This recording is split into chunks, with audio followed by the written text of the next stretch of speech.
ఎత్తండి అందరూ. అందరూ పాడాలి, కొంతమంది ఎత్తట్లేదు ఏంటి? ఒకసారి 2 చేతులు పైకి ఎత్తండి. గోవిందా గోవిందా.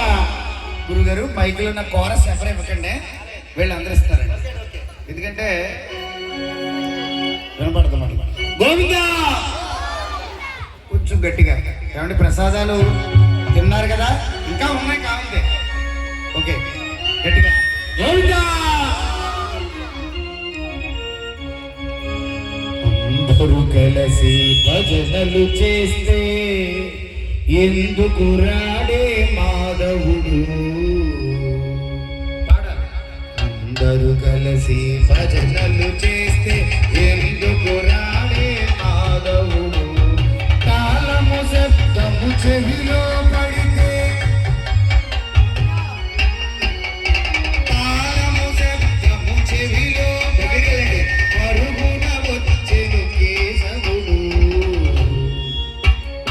అందరూ కలిసి భజనలు చేస్తే ఎందుకు రాడే మాధవుడు. తాళము శబ్దము చెవిలో పడితే,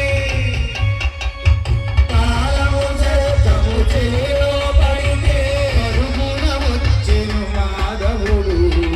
అందరూ కలిసి భజనలు చేస్తే ఎందుకు రాడే మాధవుడు. ప్రహ్లాదుడు హరిహరి అనగా స్తంభమునందు వెలసెనుగా. ప్రహ్లాదుడు హరిహరి అనగా స్తంభమునందు వెలసెనుగా. అటువలె భక్తి మనకు కలిగిన, అటువలె భక్తి మనకు కలిగిన ఎందుకు రాడే మాధవుడు.